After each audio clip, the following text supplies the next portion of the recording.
What types of crime do the most harm to the most people? On the next episode of Unscripted, we're speaking with a widely published author and criminologist about crime and its impact on our society. John Hagan is the John D. MacArthur Professor of Sociology and Law in the Weinberg College of Arts and Sciences at Northwestern University. He is co-author of the books Darfur and the Crime of Genocide and Mean Streets. As a Guggenheim Fellow, Hagan studied the migration of American Vietnam War resistors to Canada that is described in the book Northern Passage. Hagan's recent work has focused on the international tribunal where Slobodan Milosevic was tried. His book, Justice in the Balkans, is a social history of this tribunal. Hagan and I had a chance to talk in the Hatton Lovejoy courtroom at the University of Georgia School of Law.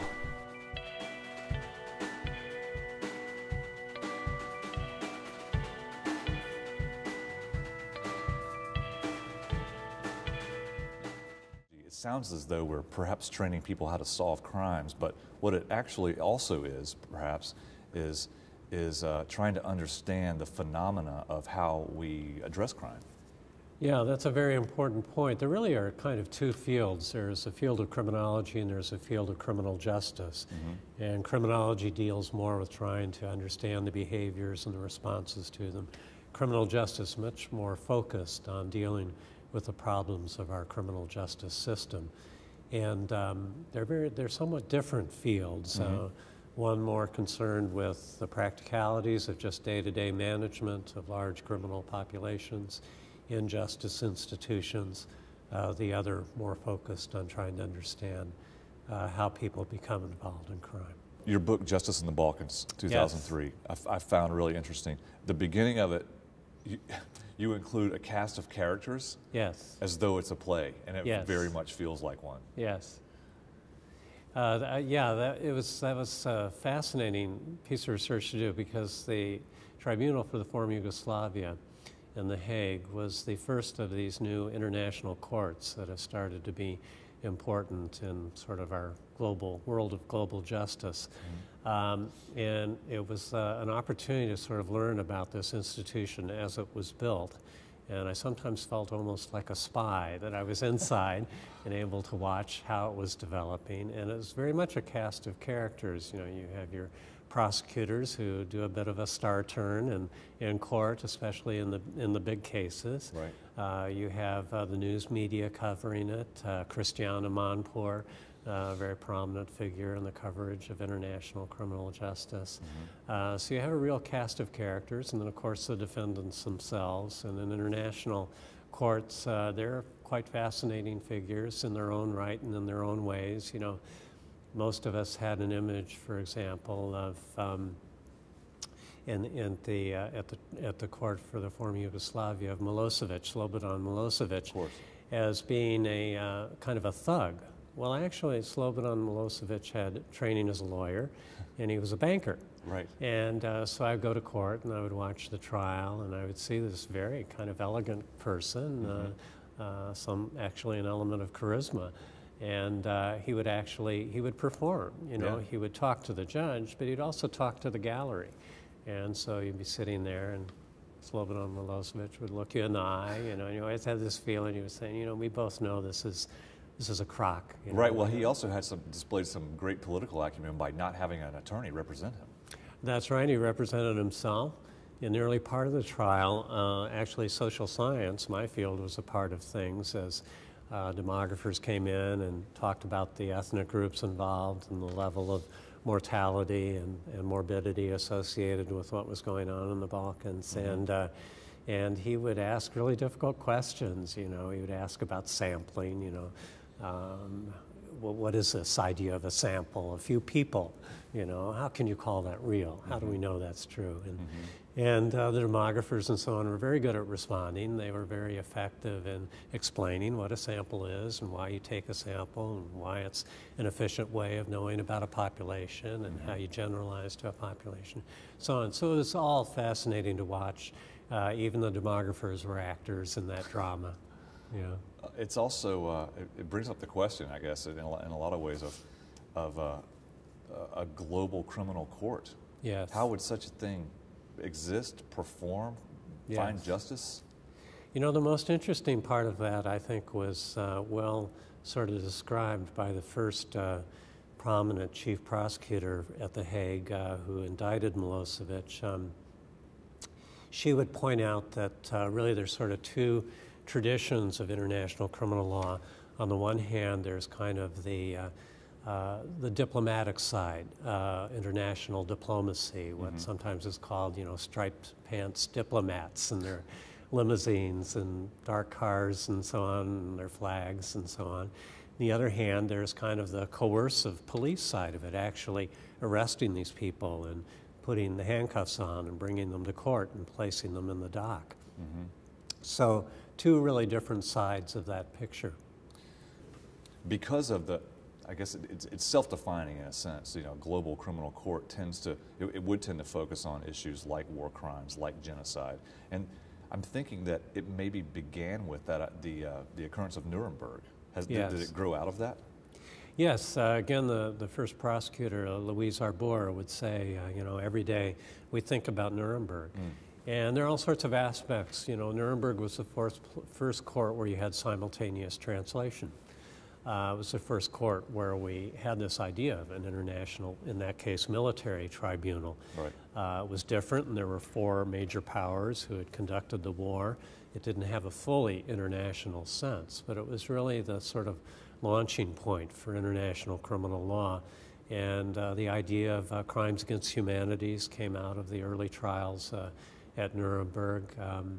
And eventually, in the sort of follow-up to Nuremberg, the idea of genocide developed and was very much, of course, attached to the Holocaust and the prosecution of that crime at Nuremberg. Now, the Holocaust seems to be a crucible through which we can understand genocide quite well. And yet, its occurrence across the world since then, we seem to have a hard time understanding and even believing that it's happening. That's right.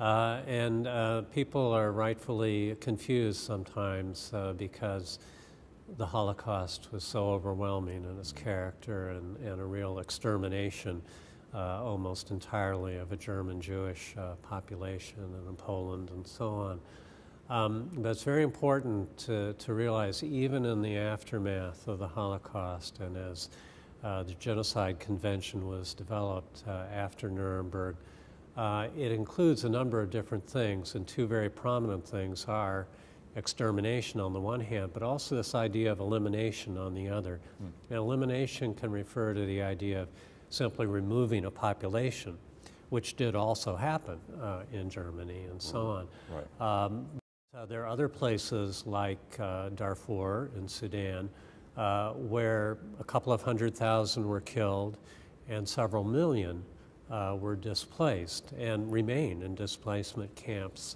today. So elimination can be as much of the crime as extermination is. Right. And you spent time in Darfur, and I'm referring to your book, Darfur and the Crime of Genocide. Yes. And you were trying to verify some of the numbers that were being tossed around, because this is very important. Yeah, very important in the sense that, when you begin to work on something like Darfur, both as a scholar but in the courts as well, you have to establish that there's a crime. Right. And the scale of the crime that makes it an international concern. And so even though mortality estimates were not sort of normally what I do, I realized in the beginning I had to learn how to do them and do a successful job of it. We were eventually able to publish an article in Science which established that the scale of the mortality was between 200,000 and 300,000. And at that time, there was a lot of uncertainty about this. Sometimes the media would say tens of thousands. Sometimes the media would say hundreds of thousands. Well, that's, many orders of magnitude different. Right. And so we wanted to establish, what is the baseline here? What is the number that we know is kind of the floor estimate of the scale of mortality that has occurred here? So our early work was focused very much on that. Mm-hmm. Is there any way that you could briefly describe the conflict in Darfur? It's a conflict that has a number of different sources. Climate change is part of it, the increasing sort of desertification of sub-Saharan Africa, making it land and land where you can grow crops or where you can feed herds of whatever, cattle, sheep, camels, more and more prized. People want access to that land, and it puts groups in conflict. And in Darfur, it became a conflict between the dominant Arab group that controls the government in Sudan and the more indigenous African black population, and it became racial. And often it's actually difficult to identify people as being in one group or the other. There's been so much intermarriage and overlap in the groups, but they see themselves as very different in language, in style of livelihood, and even though in Darfur almost all are Muslim, different ways of practicing Islamic religion. And so as well as skin tone, there are all these different factors involved. People clearly know who one another are. Right. There's a very racial dimension to it. So a big part of our book was establishing the role of race in this genocide, and we looked a great deal at evidence that when the attacks took place, that the Arab groups coming in on their camels and attacking and horses would be shouting racial epithets. And if we get people who have been indicted, if we get them into court, that evidence, I think, will be important in establishing that race is a part of this conflict, and this establishes a grounds of protection, a protected group that's recognized by the Genocide Convention. So it could be a very important part of the evidence in that case. Very difficult to do. So this is an ongoing case, obviously. That's right. Right. None of the principals are yet in detention, so we have no trials that really can create the history of the Darfur genocide. Often trials do that. Wow. On one hand, genocide can be easy to understand, but war crimes themselves can be quite difficult to comprehend. But that's what your most recent book talks about. Who are the criminals? Yes, that is a book actually about both domestic and international crime, and try to sort of draw some comparisons and linkages between the two. And of course, our systems of law that we use to deal with them are very much connected. In the end of that book, what I try to do is make some comparisons between Darfur and the conflict in Iraq. And they're interesting sort of points of comparison. For example, in one sense, you could think of as Sudan as being the intervention that we didn't get involved in any direct way in terms of use of force or troops. In Iraq, of course, we did in a very big way. Well, that was a decision. That was a choice. That was a choice to do one thing rather than the other. Right. And so that's always going on in criminal law. We always have to think about how do we make decisions from the very individual level to prosecute this person or that person. Right. And it happens at the group level and at the national level and international level in these sort of global courts. Sure. And there was some conjecture that I remember about even officials of the U.S. government being charged with war crimes internationally. Well, so you could quite reasonably ask the question, well, why wouldn't individuals in the U.S. government be brought to trial for the torture that took place at Abu Ghraib? So those kinds of questions are very important to ask at the time we're talking today. There's a Senate report on torture, a 6,000-page report, copiously footnoted and detailed, identifying people and places and dates and times and numbers of events and so on, that remains classified and has not yet been released. When that's released, there's certainly going to be people like me, for example, suggesting that these are prosecutable crimes, and if not in our courts, where they should be prosecuted, then in international courts. And a lot of Americans are dubious of that prospect in so many directions, just as they are prosecuting people who are, there's a distinction you bring up in this book, street crime versus sweet crime. Yes. And we just don't think of some other acts that people in white-collar activities as crimes. That's right. So in particular, I talk about street crime and sweet crime, and I talk about the financial crisis, the events in 2008 and falling out from that, and how little we've really gone on to prosecute the high-level people in the banks and financial institutions that played a prominent part in the financial crisis. And you go on from street crime to sweet crime to state crime.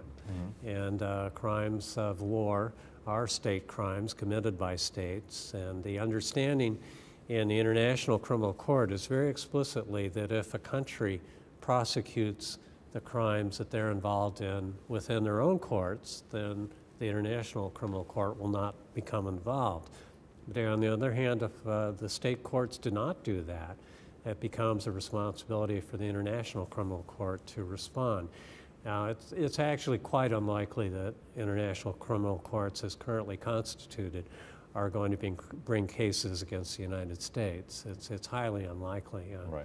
These courts are still developing, right, and it would kind of be a bridge too far. Right. And so maybe in terms of principle they should, but in terms of practicalities, it's probably not likely to happen in the short-term future at least. Well, I think a lot of people are familiar with the idea that some high-level and vast financial crimes happened since 2008. But there's been no prosecutions of anyone at big banks or at hedge funds or anything. Is it a perception issue or? I think it is perception and again fear. We talked about fear earlier in relation to why we do prosecute street crime. Some ways we don't prosecute street crime because we're afraid of the threat to our financial system. Is that the too big to fail? That is essentially backdrop? the too big to fail problem in a nutshell. How do we take on these institutions that control so much of international financial transaction? Can we deal with that effectively? Recently we've had major cases that have been handled through civil courts dealing with our large banks, dealing with a lot of laundering of money coming out of drug cartels and from countries like Iran, dealing in international transactions for arming themselves and so on. And we've chosen not to deal with those as criminal events, but rather as civil infractions in very significant part because we fear the implications for our financial system. Wow. Do you see anything changing that context in the near term? Well, we have some politicians who have certainly raised those issues. Elizabeth Warren, of course, who played such an important role in the development of the Consumer Protection Agency and has now been elected as senator for Massachusetts. She continues to press these kinds of questions in Senate hearings and so on, and to ask them in a very direct way.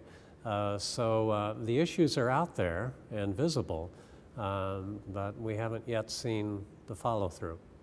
Well, it's work like yours that's going to turn the tide, I think, so please keep it up. Thanks so much for coming on the show. It's great to meet you. Thank you.